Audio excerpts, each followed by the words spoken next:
What does it take to make ordinary people rebel against the most powerful empire on earth? Was it really just a tax on tea? That is the version many people remember.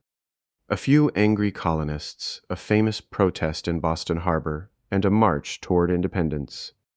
But the truth is bigger, stranger, and far more dangerous.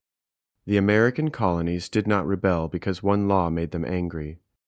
They rebelled because step by step they came to believe that the British Empire no longer saw them as free English subjects with rights, but as possessions to be managed, taxed, and controlled. This was a crisis about money, but it was also a crisis about power. About who had the right to rule, about whether liberty could survive inside an empire. And once that question took hold, compromise became harder and harder to imagine. To understand why the colonies rebelled, we have to begin after Britain won a massive war. In 1763, Britain emerged victorious from the French and Indian War, the North American theater of the 7 Years' War. It had defeated France, expanded its territory, and confirmed its place as one of the world's dominant empires. But victory came with a cost. The war had been enormously expensive, and Britain was left with deep debt. It had also gained vast lands in North America that now had to be defended, governed, and stabilized. From London's perspective, the solution seemed obvious. The colonies had benefited from British military protection, so the colonies should help pay the costs of empire. To many British officials, that felt fair. To many colonists, it felt like something fundamental was changing. For generations, the colonies had grown used to managing much of their own local affairs. They had colonial assemblies. They had local political traditions. They believed they possessed the rights of Englishmen. They were loyal to the crown, but they were not accustomed to Parliament reaching deeply into their daily lives. That is why new taxes struck such a nerve. Measures like the Sugar Act and the Stamp Act were not seen as minor financial burdens. They were seen as a test of authority. The colonists asked a dangerous question. How could Parliament tax them when they had no elected representatives there? That gave rise to one of the most famous phrases in American history: taxation without representation. The issue was no longer just money. It was consent. It was power. It was whether free people could be governed from across the ocean without their approval. Britain had an answer. British leaders argued that the colonies were virtually represented, meaning Parliament governed in the interests of the whole empire, whether colonists elected members directly or not. But that argument satisfied almost no one in America. Colonists were used to the belief that taxes should be approved by their own assemblies. If their own representatives had not consented, then the tax felt less like lawful government and more like submission. This transformed the conflict. What began as a dispute over revenue became a constitutional crisis. Who had ultimate authority in the empire? Parliament? Or the colonial assemblies?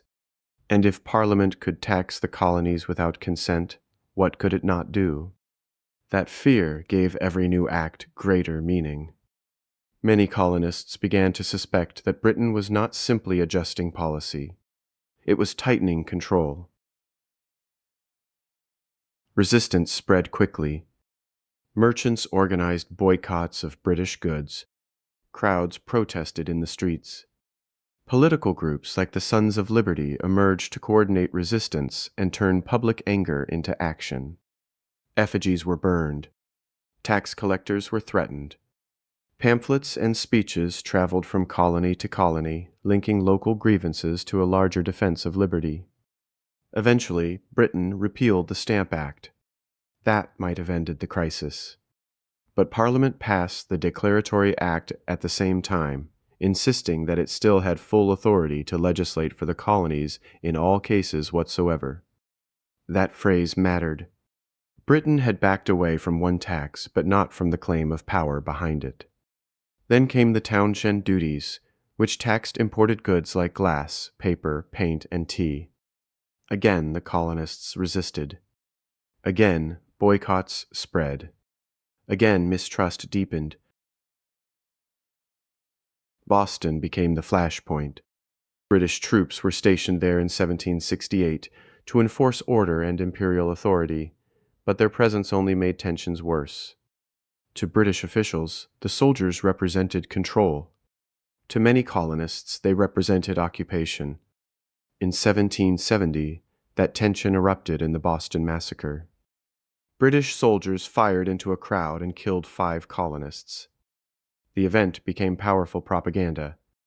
To many in the colonies, it was proof that British rule was turning violent. Then came the Tea Act of 1773. Ironically, it actually made British tea cheaper in some ways. But by then, price was not the issue. The real question was whether colonists would accept Parliament's right to tax them at all. So in Boston, protesters boarded ships and dumped tea into the harbor. The Boston Tea Party became one of the most famous acts of defiance in American history because it turned an abstract political argument into a dramatic public rejection of imperial authority. Britain answered with punishment. In response to the Boston Tea Party, Parliament passed the Coercive Acts, which the colonists called the Intolerable Acts.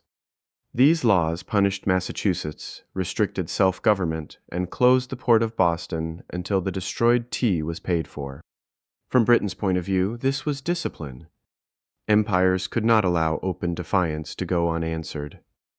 But in the colonies, many saw something else. If Britain could crush Boston, it could crush any colony. That fear changed everything. Instead of isolating Massachusetts, the Intolerable Acts pushed the colonies closer together. Sympathy turned into solidarity. Colonial leaders met in the First Continental Congress in 1774 to coordinate resistance and defend what they believed were their rights. At this point, many colonists still hoped for reconciliation. They were not all demanding independence yet, but British policy kept pushing them toward a terrifying conclusion. What if British rule and American liberty could no longer coexist? So why did the American colonies rebel? Because taxes angered them? Yes. Because events like the Boston Tea Party radicalized them? Certainly. But the deeper answer is that many colonists came to believe they were fighting for the survival of self-government itself. They feared a future in which distant rulers could tax without consent, override local assemblies, punish dissent, station troops among civilians, and reduce free subjects to dependent provinces. This was not only a political dispute, it was an identity crisis. The colonists had long thought of themselves as loyal British subjects entitled to traditional rights. But Britain's reforms after 1763 made many of them question whether those rights would actually be honored. Once enough colonists started to see British power not as protection but as a threat, rebellion became imaginable. Then it became arguable. Then it became, in their minds, necessary. The colonies did not begin by demanding independence. For years, many sought compromise. They petitioned, protested, boycotted, and appealed to the rights they believed belonged to them as English subjects. But repeated confrontation hardened both sides. By the time fighting broke out at Lexington and Concord in 1775, the conflict had moved beyond a dispute over policy. It had become a struggle over who would decide the political future of America. The road to the American Revolution was built out of taxes, protests, punishments, and imperial mistakes. But underneath all of it was a larger question. When does government become domination? When does authority lose legitimacy? And when do people decide that obedience is no longer a duty, but a surrender? That is why the colonies rebelled. Not because of tea alone, not because of taxes alone, but because they came to believe that liberty itself was at stake.